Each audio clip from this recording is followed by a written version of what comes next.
friend. Where's the dog? He's not here today. He's What? That's what lured me here in the first place. Right, welcome to another episode of Pop Out Presents The Wedding Insider with Musical Movements. On this episode, I have Sid. I'm sure many of you have heard of him and seen everything that he's doing on Instagram and everything. Sid is one of the best in the game, and I'm really excited to interview him, talk about decor, production, and all the rest of it. Sid, thanks for coming on. No problem. Thanks for that introduction. It's nice, right? Yeah, that was really good. Thank you very much. Good, I'm glad. I'm gonna get stuck in. I want to know about the origins of J&I, because your name's Sid, Yes. and everybody thinks your name is Jay when they first start this. That's what always happens. I Yeah. turn up to an event and they're like, "Oh, hi, Jay." Yeah. And I'm like, "That's not my name." Yeah, But I'm very I think polite. I did that the first time I met you. I don't really correct people. Yeah, but what it was, my parents started the business. Okay. Like over 30 years ago. Wow. And so they're Jay and Indira, hence the name, J&I Events. Oh, okay. So, yeah, when they started, none of this existed. Yeah. You know, like 30 years ago, you know, decor wasn't on anyone's mind. Okay. But, you know, my dad used to do video. Oh. And so he spotted there was a gap in the market for something, because he was filming all the time, and you know he wanted something to look good in the film. So he identified a gap in the market, and then the rest is history. Really worked hard, and Was this in the UK when they came to the UK? Yeah, when he came. And I imagine the weddings that our parents and things like that were having. When I hear the stories, most of them were in school halls. They were in school and they're a halls. bit more I simpler than what we remember, do now. Like in the late 80s, early 90s, people used to get married in school halls. Yeah. So, but you know, that's what people could afford back then. Yeah. And then, you know, we never used to have any receptions or anything. No, it was all It was just simple. the wedding. You know, you might have someone have a pre-wedding party, but it was really just the wedding. Yeah. And then you used to have 1,000 people. Yeah. Because you'd have Some to people still entertain do that. everyone. Some people do. Yeah. Some people do, but very rarely now. Yeah. So back then, yeah, you used to invite everybody, and everyone used to come. Because it's a community thing. I guess people were probably still settling into the UK. Well, I and can things understand like why that. they used to come. You know, we didn't have all the distractions that you have now. And then, you know, you just emigrated. Yeah. And then, you know, you were in a community and you felt safe, and then you wanted to celebrate with them. So, yeah, we used to have like 1,200 people. Wow. Yeah, it was incredible, yeah. And when your parents started J&I imagine it wasn't on the scale of things that they are now, but were your parents able to kind of see that transition of Oh, yeah, people definitely. spending more and more and more and more on decor and production and things like that? Completely. So, you know, my dad and mum tell me when they first priced a mandap at £425, Wow. people thought that was expensive. Wow. Or back then in the Crikey. early 90s. You bite somebody's hand off for a 400 quid mandap Exactly, now. but which, of course, at that time, Inflation and all the rest of it. it was quite a lot of money. Yeah. So, but, you know, they knew they had a good product. They were going to provide a good service. Yeah. And, you know, because it was different and innovative, people bought into it. And do you think you get that creative spark from? Did you always Did you get that creativity and things like that? That's what you grew up around and things like that? So, you know, our whole family and my cousins were all involved in the business. Wow, okay. So, and I would say we're all quite creative. Okay. So I think that's what drives us to be creative. So we're not really business people. We're Okay. more creative. So Yeah, we yeah, like yeah. to make things look nice. Yeah. We like... By any means necessary, like you guys Yeah. just like to get it. Yeah. Also, we like hosting parties. We like all of that Yeah. that goes alongside that. So it did come naturally to us. And then I think my parents had a really good aesthetic sensibility. Yeah. And then, you know, you can't really learn it. You just have to have an eye for it. Yeah. And if you've got an interest in it, you develop. And so did you always have that interest, and did you always kind of know you had the eye for... I think we Things like did that. because, you know, when you look at what our competition was doing, we were copied incessantly. Okay. So we must have been doing something good. Right, yeah. Yeah. So the ideas that we used to come up with, and then, you know, people used to just copy, which was obviously a compliment, but Yeah. really frustrating. Yeah, both at the same time. But, yeah. you know, it is what it is. If someone sees that you're being successful, that's going to happen. Yeah. But so that's what it was, and it's just evolved from there. Yeah. And now, you know, when we started, there weren't only a handful of companies, but now There's loads. You just open Instagram and there is just a huge number. Yeah. But you know, who doesn't like decor? That's the thing. And I want to get onto like the granular bits of decor that I'm sure prospective couples who are getting married want to know about. But in terms of your journey, in terms of when did you realize, when did Jay and I get to the level that it was on? Because you've done these huge... But I think it was just really organic, right? Yeah, okay. So what happens is, as our community gets more affluent and they have more money to spend, then, everyone's ideas get bigger and bigger. Yeah. And so obviously there's a bit of competition in the community as well. Someone wants it to look a bit different, a bit better than the last one. Yeah. So that's what drives it, really. Okay. And now currently with the explosion of like Instagram and Pinterest, the sky's the limit. People are always throwing new ideas at you. So, do you like that? Does it tickle that creative part in you as well when somebody goes, look at this? Definitely. Because basically nothing is really creative. It's just an improvement on an earlier invention.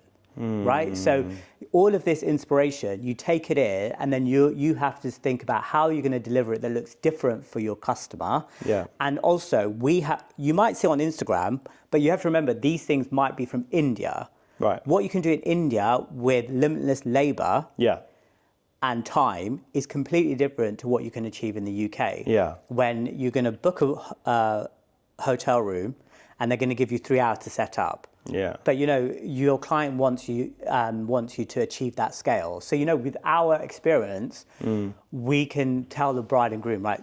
Actually, you know what? If you do this, this, and this in this much time, this is achievable. Yeah. And you'll get that sense of grandeur.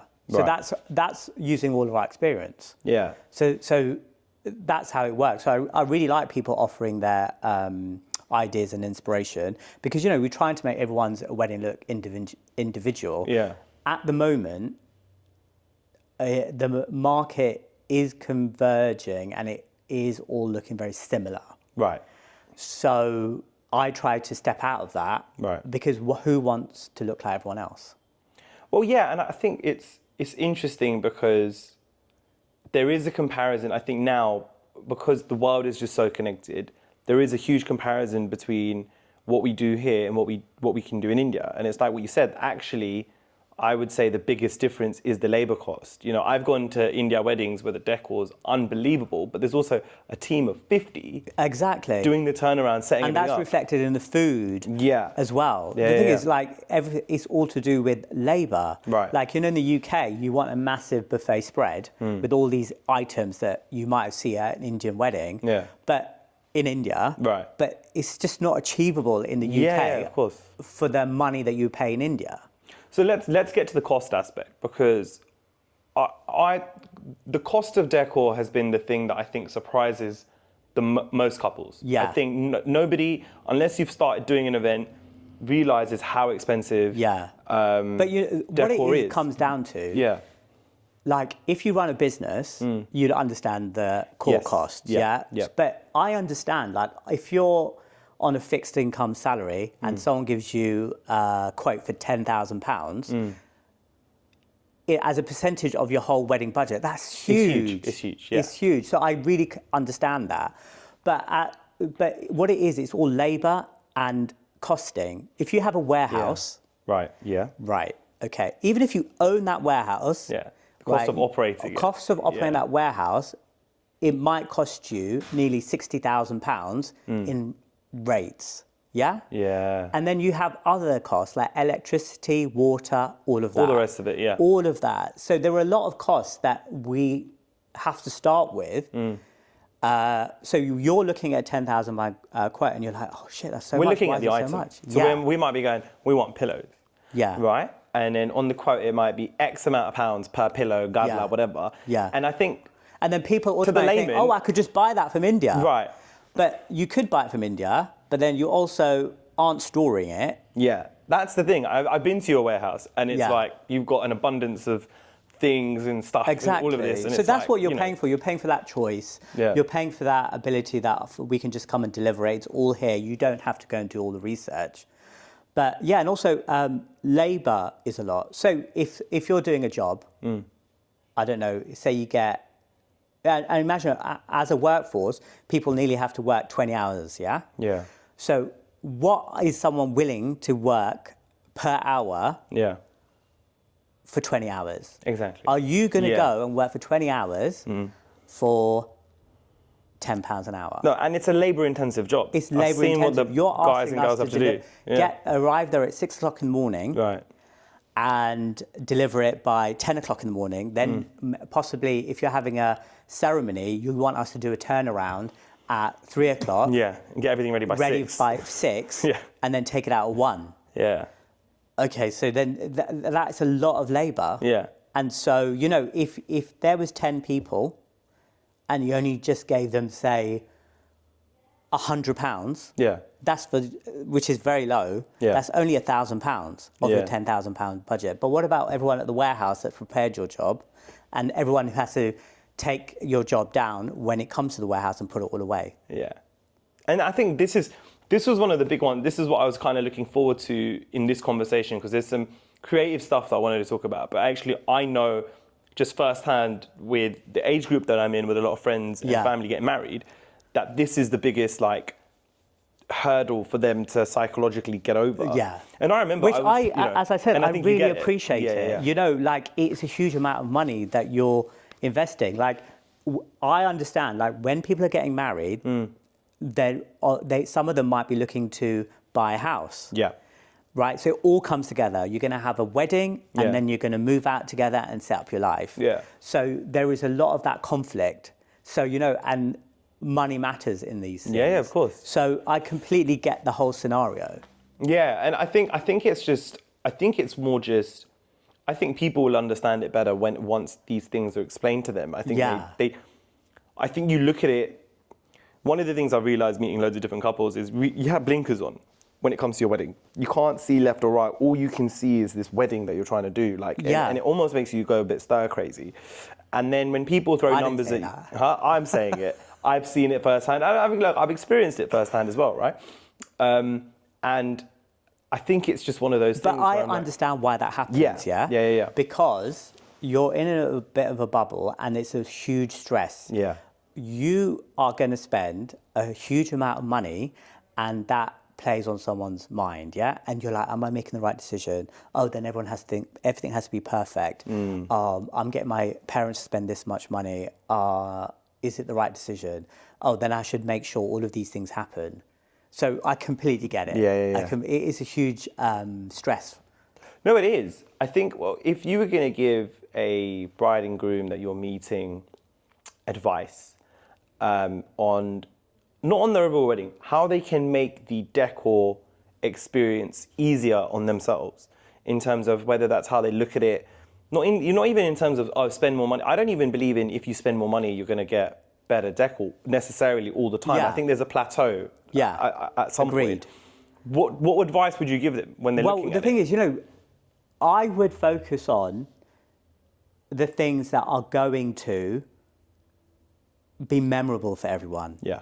Yeah? Yeah. So if you're having a Hindu wedding, people are going to stare at your mandap for 2.5 hours, 3 hours, yeah? For your Hindu wedding, all your pictures are going to be in that mandap. Yeah. Yeah, so I would feel if you made a really good investment in that, that makes a huge difference to everyone's experience and to your photos afterwards. Yeah. And then in the reception, it's nice to have decor to create the atmosphere, but if you want, you could create a really nice atmosphere, and because that isn't the only thing that creates the atmosphere. Yeah. Like, if you're there and you're presenting, you're hyping everyone up. Hopefully. And if musical movements are there and they're doing all their DJing thing, and there's really good lighting and things like that. And then I would just focus on like something personal that's memorable for your guests. Yeah. Because, you know, your guests are going to make that event. Yeah. So, you know, you should go with what majority likes.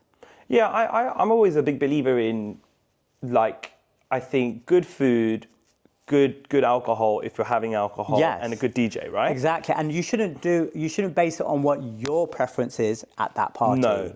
Yeah. So, you know, I just had a conversation with someone, and then, you know, I was told the bride doesn't like this, so we're not going to put it in any of the food. But I was like, but you know, everyone loves that. You just have to put it Yeah. in. It's just not about the one person. No.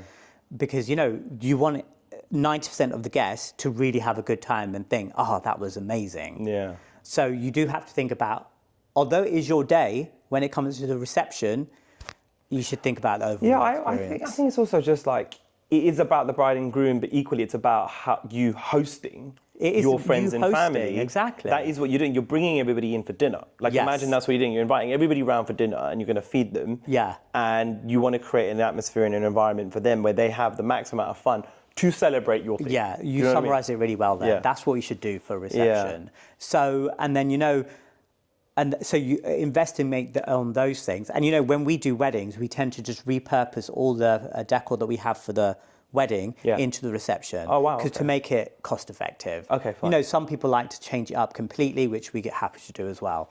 But, you know, just to, you know, be mindful of the budgets. Yeah, that's what we do. And also, as I said, it's not necessary always to change it if you don't want to. It will look completely different in the reception with all the lighting and everything. Yeah. So that's what we tend to do these days. I also just think, you know what, I just think, you know, when you walk into a room, I can often kind of tell what kind of night it's going to be. Like by You can feel the vibe. I can feel the vibe. Sometimes I base it a lot on the decor as well. Yeah. Over the last couple of years, I think as I've attended loads of weddings, when I walk in, I kind of get a feel just by how it looks of this is the type of night it's going to be. Yeah. And when we did our But then decor, that's that's how I reflective based of it. the bride and groom as well. Yeah. So Yeah. Yeah. the decor reflects their personality. So yeah, that probably makes sense. Makes sense. Yeah. Talk to me about the difference between a wedding decorator and a designer. Because I would put you in the category of a designer, even though you are a wedding decorator, that's your company. Yeah. So basically, we don't. You can have off the shelf. Yeah. But you know, as a designer, I usually collaborate with the bride and groom. Right. And to come up with something that is reflective of them and is different. You know, because you know, at the moment, if you look at Instagram, all the weddings look. You know, I always try to make them look different. Right. So it is reflective of the bride and groom, and it is memorable. So in order to do that, I work alongside them, and I encourage them to share with me what they have seen and liked. Because you know what? Brides have been thinking about their wedding for a long time. Right. And they do have a vision. Yeah. And they have something in their brain that they want their wedding to look like. And you know, with the Pinterest and Instagram, you're always bombarded with ideas. Right. So more often than not, people have on their phone screenshots of everything they have liked. Yeah. So that forms the basis of which I use then to give them suggestions. So if they're happy with something that we've already got in our portfolio, we're completely happy to provide that and make some changes. Some people might want like a wedding designer and make it look completely different. Completely new. So which we do really well. So I would just then go back, think about the ideas, do them sketches, invite them to the warehouse and show them mock-ups. And then from there, and it's an ongoing process.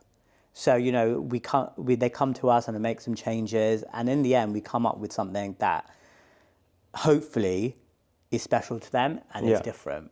So that is our speciality at J&I. Is that your favorite part of a wedding process? Is, you know, the design aspect, like actually putting together something new? That's what gets your creative juices flowing? You know, although it's really stressful, it's nice to come up with ideas. Right. But, you know, seeing it all to come together on the day is what is quite thrilling. Because, you know, you have all these ideas. You're not quite sure what it's going to look on the day. Look like on the day.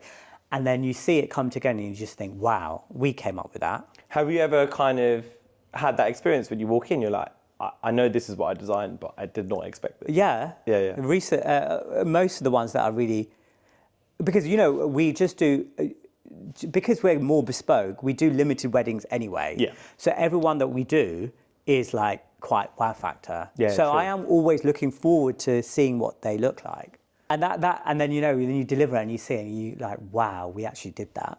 You get a sense of pride, right? Of course, you get a sense of pride, and you're like, yeah, so that is a really enjoyable aspect of it. And do you think social media has helped kind of couples identify what they want as well? And do you think it's So kind of brought them further along? I have a love-hate relationship with... I want this, I have a this? love-hate relationship with social media. Okay. Because the thing is, I feel sorry for the bride and groom because it somehow makes you feel like, oh, if my wedding doesn't look like this, my wedding will be crap. Yeah. But that is not what makes the wedding. No, I agree, yeah. Yeah, so I feel that, you're bombarded with all these images and it's really difficult for a bride and groom to like cut out all the noise and just focus on what they want. Yeah. But I'm here to tell you that, your family and friends will have a really good time, Yeah. whatever you do. Yeah. They're there to support you and to celebrate your wedding. You will go away from your wedding with great memories. I think where bride and grooms sometimes make a mistake, and I think if it wasn't for the fact that I've had to attend so many, both as a host and as a guest, in the last 2-3 years, I really drilled it in for our wedding that people are looking at us to create whatever the atmosphere is going to be. So if I'm grumpy, or if I'm stressed, or if I'm worked up about X, Y, and Z with the wedding, which is really easy to do, then people around me aren't really going to be enjoying themselves either. But if I'm smiling and I'm just partying and having a good time and enjoying Correct. it, Yeah, that's you need to set spread. the vibe. And I think that's a lot of couples don't do that. A lot of couples are so stressed. I've seen it that I'm like, But the thing take is, it you know in. what? But the problem in life in general, you know what? People should just live in the moment. Yeah. Because whatever has been, you're not going to be able to change it. And this moment's only going to come around once. Yeah. So you just need to let go. Yeah, true. And just really enjoy it. Talk to me about that. How does it work helping people abroad? Because I imagine all the suppliers have to be local, otherwise the costs will kind of spiral. So basically, everyone's local, but because basically some people they're like, Sid, can you come on board? I'm not sure whether of all this decor, do I need it? Do I need more? Is the cost okay? So, with clients that I've had for years and years, they might having a destination wedding. So now I'm able, because they trust me, Right. and I'm not there to take them for a ride, I'm able to give them my professional opinion. Right. And then they feel secure in the decisions they make. So that's what I'm able to give people. Because, you go to abroad and everyone's presenting all these ideas and you're like, do I want that? It does look good. Do I want to spend that? And then, what I was speaking to you about, focus on the Monday, do Right. this, do this, Yeah. do this. So I'm able to give you that experience. Yeah. Because not all the suppliers abroad come from an Asian background either. Yeah, and I think it's and I think a lot of, there are so many European Indian weddings now. I think all of the suppliers in, whether that's Turkey, Spain, Portugal, Italy, they all want to tap into this market. There's just, like we were talking about earlier off camera, there's over a billion Indians. Yeah, of It's course. a huge market. It's a lot of them huge. want to do these destinations, especially people from India actually, often now want to get married in Europe or other parts of the world. Because everyone wants something different. Yeah. So, also, in Southern European culture is different to Indian culture. Yeah. In India, people just promise you the earth. Yeah. And then, but in Europe, they'll just tell you categorically no. Yes, definitely. Yeah. So if they don't want to do it or they can't do it, they won't even find a way to do it. Yeah, and I think that's part of the Indian culture is say yes, find the solution later. Yeah. And sometimes it'll be really, really good. So Sometimes it's really makeshift. weird when you go Yeah. and the client hears no. Yeah. Because they're don't just like not that. used to it. Yeah. So that's why, because we're from London, Yeah. that's why it helps to have someone who's Indian but understands European culture. Yeah. So then you just have a bit of a longer conversation because then I can use my knowledge to think of a way to do it. Right. And it's not that difficult. You just have to break it down. Do you find it difficult to look for local suppliers in other countries, or do you kind of... With these days, you can find everyone on Instagram. Yeah, true. So, you just have to find people that are happy to take on ideas and be flexible. And are you still able to deliver that J&I level of quality and Because over here, you know exactly where you're getting all your materials from, where you're going to get all your items from. Like, you've got your suppliers. Yeah, definitely. But when we go abroad, you'd want to deliver a different type of wedding. You don't want to see a wedding that you see in London. No. So that helps when you're abroad because you have certain boundaries you have to work within. So that makes you think a different way. So I really don't mind that. You do have those restrictions, but then you have to be even more inventive. Do you think that's...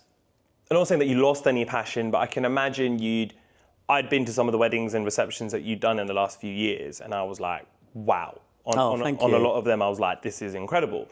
And do you think maybe you felt you'd reached like a creative peak of what you could probably do in the UK, and this has reignited something a little bit different in you? Or do you think it's along the same that's a really good question. So the thing is, obviously with any job, you go through peaks and troughs. Yes. Yeah. So... But that's just natural. But when you get a really exciting client, it all comes back to you. Right. So I would say I'm still doing amazing weddings in the UK. Right. But why I wanted to go abroad, I just wanted to see different cultures. Right. So that has been amazing to connect with people that aren't from your it's a new network. Normal circle. Yeah. And then you get to learn things that are completely different, not just on a business level, or even on a personal level. Yeah. So, I've just come back from a destination wedding, and, what I thought I was going to learn was completely different to what I came back with. Wow. So, for that reason, it is really good. Wow, really that's good. awesome. But, if you ever take yourself out of a comfort zone, you are going to learn far more than when you stay within it. True. That's always, and your brain's got to do a lot of work in those situations and try and survive. Yeah. There's a whole different part of your brain. It was really good. It's nice to meet different people, how they all think, and then and then it's just like we were trying to figure out the meaning of life. Wow. Okay. So it got deep. it was like I didn't expect that to happen. Yeah, I didn't expect to hear that. In this No, I was like, oh, okay. So that's what I mean. It's really been enjoyable. I've really, and it broadens me professionally and personally. So I think I really do enjoy it. Hard work though, on the way back. Out there, or hard work. Like, because when you're doing a destination wedding, it's party after party after party. There's no time to sleep. Yeah. So on the return journey, it was a 10-hour flight. I slept all 10 hours. Wow. You just beat. And they had to wake me up. So it's just but I guess it's constant, and you're just constantly turning things around. And do you have to partner up with local decorators or like? So I went on behalf of a UK wedding planner. Okay. So I was just part of their team. And you just then figure it out when you're there? No, it's a lot of planning beforehand. Okay, fine. Loads of meetings, and so I offer my experience, but the planner did a huge amount of work. That's huge. Awesome. Because there's a lot of organisation, because they have to take a lot of logistics. Yeah. Yeah. Loads of logistics. And then, especially if you take entertainment and people from around the world to manage all of those. So, yeah, right, huge. Yeah, of course.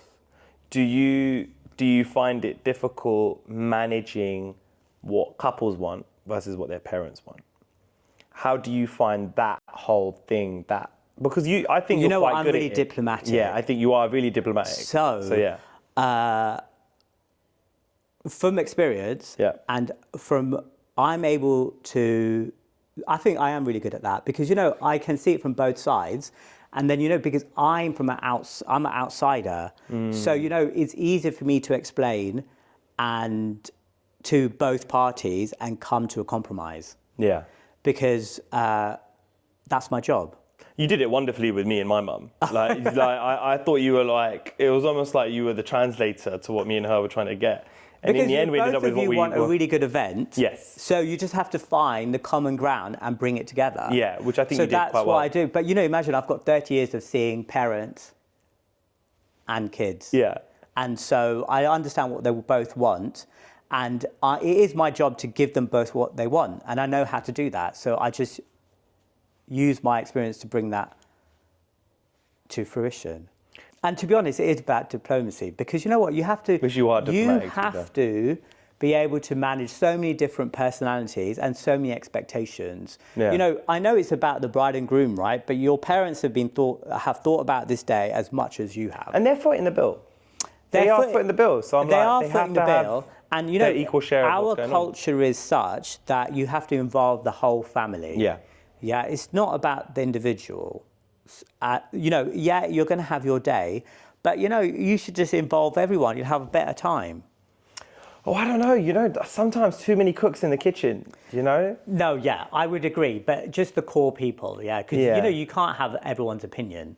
Yeah. So I mean, like with my wedding, for example, like I have a big family. Yes, you do. Ours wasn't the first wedding that we've had, but I also have a family of people who host functions, religious events, birthdays, weddings all the time. Yes. So it's just like there's a constant feed of, well, this is what we learned from the last one, Yeah. and you need to incorporate that. You need to learn that lesson, Yeah.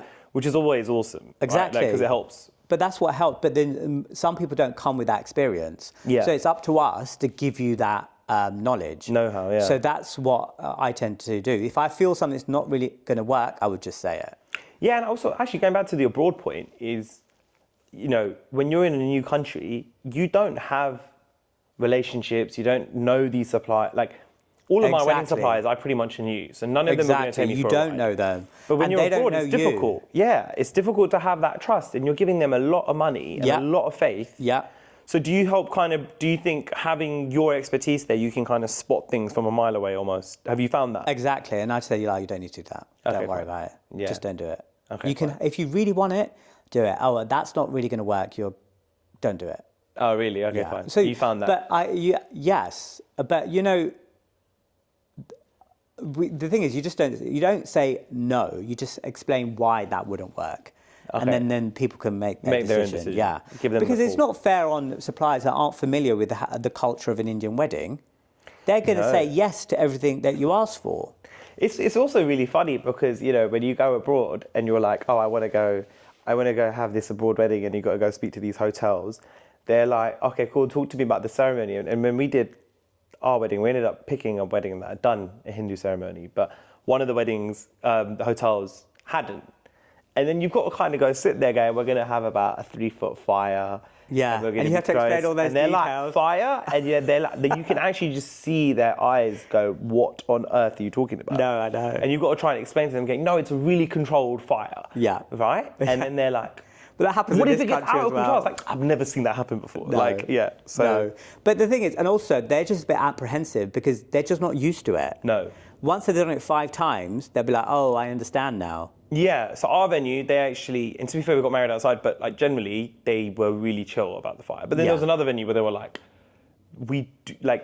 no. But that could can't happen do in the UK really easily as well. Some hotels aren't familiar with the Hindu ceremony. No, and I think that was something that Millen was trying to do, is the hotels that don't host Yeah. Hindu weddings, he's educating them on Yes. that aspect of it, which is like, yes, there's a fire, but it's very Yeah, controlled. so the and thing is- health and safety and all the rest of it. Yeah. So that is so things like that. But you know, once you've done a few weddings, you get the experience. What does the future hold for J&I? You're kind of now going into this.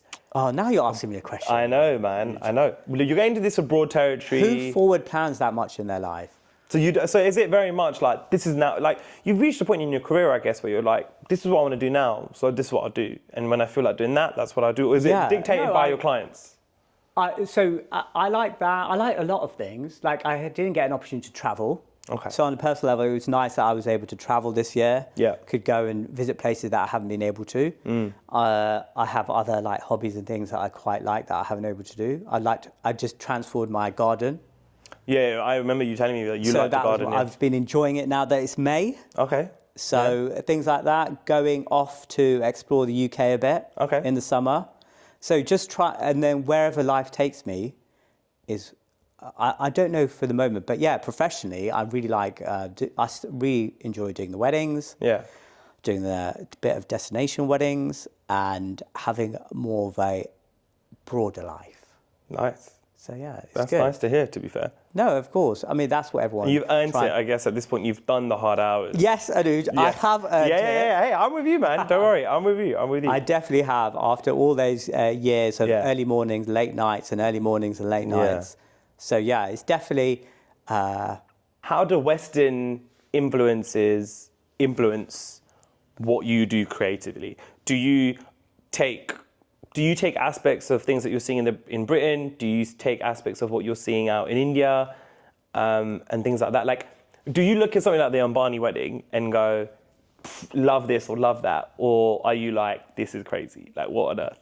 Like, where do you get your influences from? I love it. Okay. Ambani weddings, you love it, but it's crazy. Bonkers. Absolutely. But you know what? If you can do it and you're able to do that scale and you want to, then fantastic. We love to do that. But that's on a different scale entirely. It's a huge thing. Yeah. That is a whole production in itself that takes planning. Yeah. But yeah, I'd love to be part of something like that one day. It'd be incredible. And then what you learn is there's lots of little teams doing different things. It's not just one person. So, they have celebrity florists that go over and do the flowers. And I'm like, I could do that. I could take my team and do that. Yeah.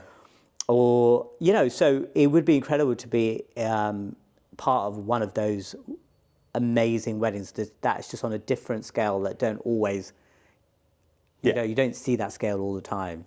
It's just a whole different experience. I kind of knew people who were there. Yeah. And they were like, it was chaos.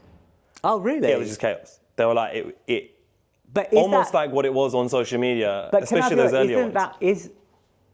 Are they looking at it with a European eye? Probably. So that is different because if it, that's why I say, our culture in the UK, we were saying this before, we follow a schedule, we stick to time, everything happens in a certain format. But, we know when you go to India, that isn't the culture. Yeah. Yeah. So, people are late for things. Things just happen when they're supposed to happen, and people don't worry about it. So we stress about it here. We stress about it here, and we are comparing it to European standards of weddings. Yeah.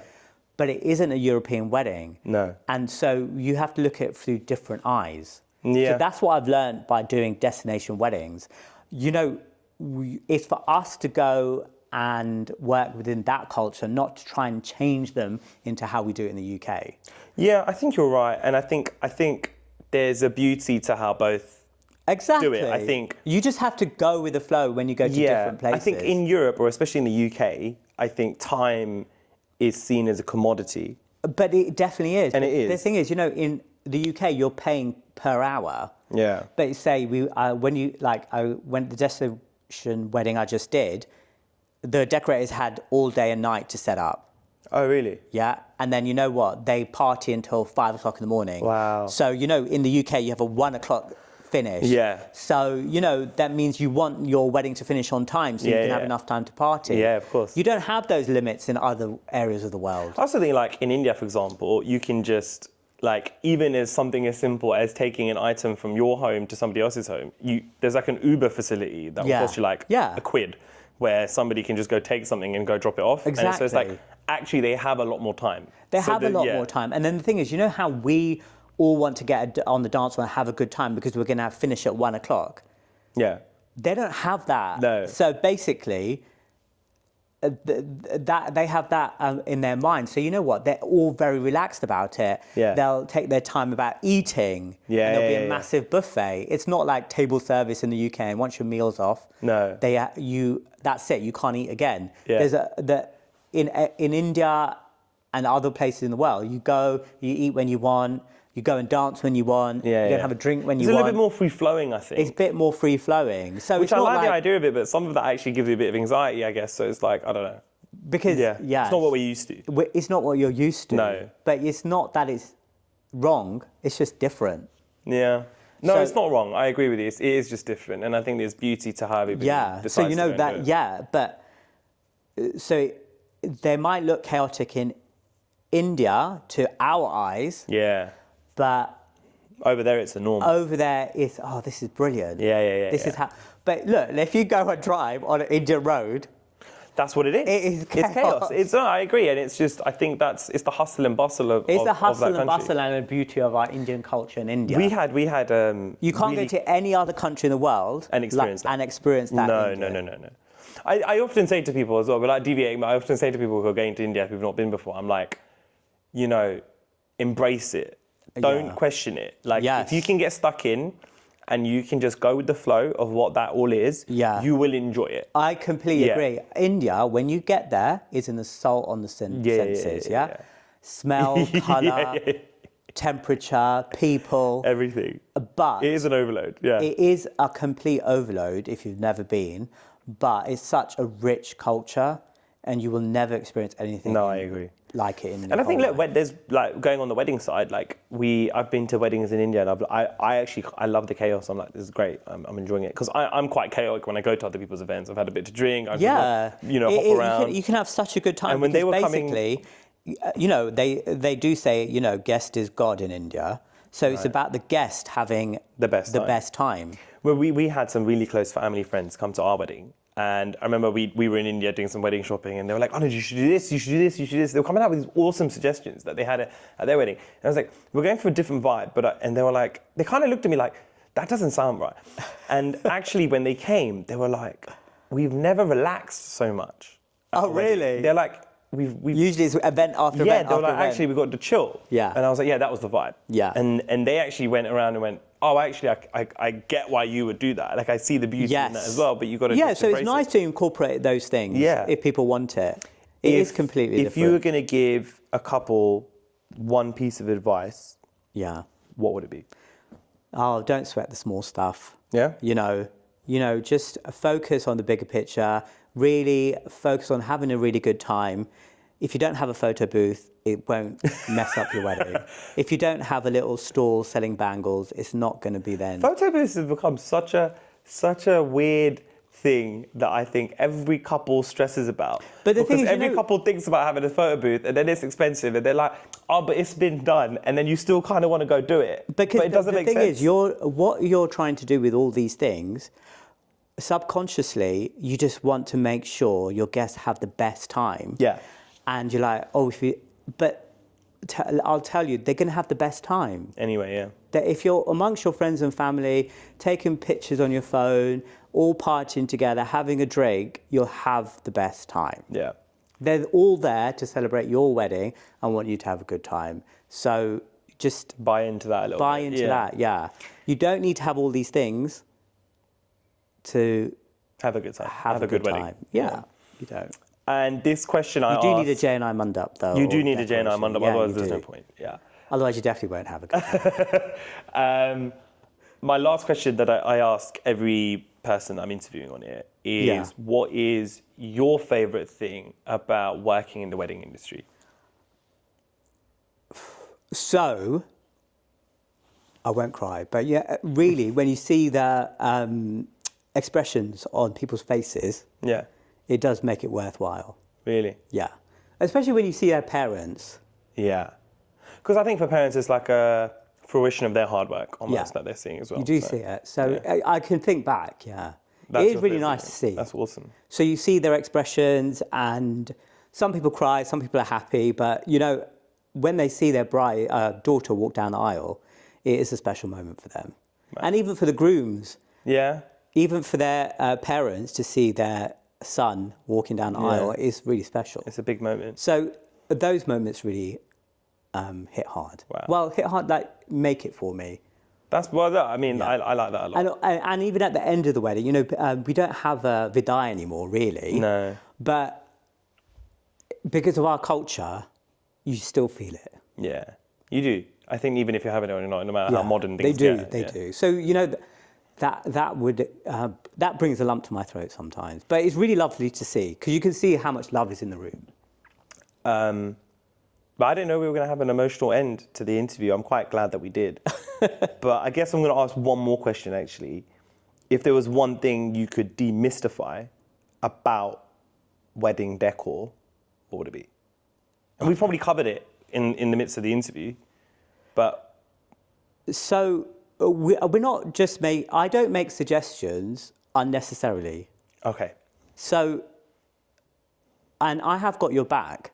Okay. I want it to be as successful for you as much as possible. Yeah. And we want it to be a really good event.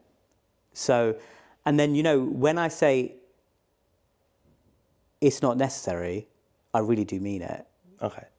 Or you do need it, it is necessary. You do mean it. you do mean it. You're not just trying to, it's not just some couples might just think, oh, they're just trying to make money out of me.